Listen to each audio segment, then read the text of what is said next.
My name is Tony, an Italian living in New York. As long as I'm in New York, safe tomorrow is not guaranteed. That's why I'm sending out this report and the misery of the city while I can still move, in order to alert people in the world of this deadly virus. New York, the city that never sleeps, is an old story. This is now the city where coronavirus rules. It made everything crazy. New York, the city that never sleeps, just might fall asleep for a long time. At first, I was concerned about the news from Italy about Venice and the empty canals. Italy's government was having a hard time responding to the new coronavirus outbreak. For the time being, I probably should refrain from going abroad. Although it is my home country, I moved to New York at a young age, so I didn't have many family or friends, so it felt like a world away. But it started to change after the infection was confirmed in New York. I thought I should wear a mask when I go out. I knew in some countries people wear masks regularly as protection, but wearing masks here was for the sick. In fact, there was even a case where an Asian man wearing a mask was assaulted. Poor him, he was just trying to do what's right. Masks? Whatever, it's not a big deal. I'll see how things go. But not too long after, I was led to know that this was only the beginning. It was a call from a friend of mine that opened up my eyes. James Schmidt was a friend of mine from college, and now he's a doctor. He's done pretty well for himself considering all that drinking he used to do. We drifted apart after graduation. James was busy with med school, and I was doing whatever I could to get by. It's just life, really. It's not every day James hits me up. Hey, what's up, James? It's been a while. Hey, Tony, listen to me. You're in New York, right? Don't go out of your house needlessly. The new coronavirus is spreading at an incredible pace. There's gonna be an outbreak. What does that mean? The virus is spreading? To be honest, I wasn't really buying it. I thought that until now, the explosion of infectious diseases was a story from another country far away. The only thing we got is the flu at best. This just in, there is an Ebola outbreak in Uganda. It's hard to believe, even when you're told. But James is a doctor, and he's an expert in disease and viruses. I can't joke about this. Stay at home at all times except for shopping for food.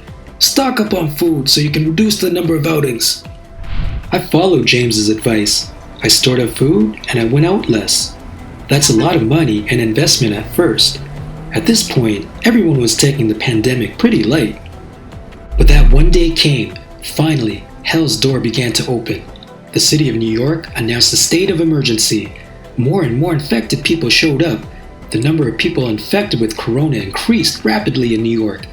Everyone finally thought this is bad, but it was too late then.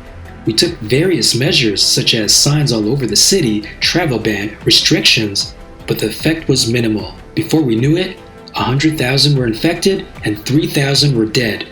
Quarantine was in place and our daily routines were no longer kept intact. Everything was closed except for the stores that sold necessities. In supermarkets, there were social distancing rules applied. We all stood at least 5 steps apart at the queue. Everyone in the store, including the cashiers, were very nervous. And in the parks, there were no children. Instead, field hospitals started popping up. It was like World War II, and next to them were trucks with freezers in the back. Why, you wonder? There were too many dead bodies for the morgues to handle, so they kept them stored in a truck temporarily. Homeless and drug addicts are rampaging outside. They didn't care. There was no one out in the city, so they were running the streets. Running to them out on the streets was not a good idea. Who knows? They could be violent and infected. Double trouble. It's the end of the world. We're all gonna die from corona anyways. Screw everything. There was this constant panic at the hospital. The proud medical system of the city that has endured even the terror of 911 was pushed to its edge and began collapsing with the sound of heavy breathing of the patients that filled the room. There were not enough rooms to keep the bedridden patients, so no choice but to leave beds outside. What people did not understand was that the scariest part about the pandemic was not the virus itself, but the overcapacity of medical facilities and lack of frontline support, which meant if you got infected, you would not get a treatment in time. You would literally wait for your death. I'm scared, but the best thing I can do right now is stay home. For the people, for the country, and everyone, I think and thank the people who are working in the front line. God help us all. There's a rainbow after a rain, and every tunnel has a light at the end.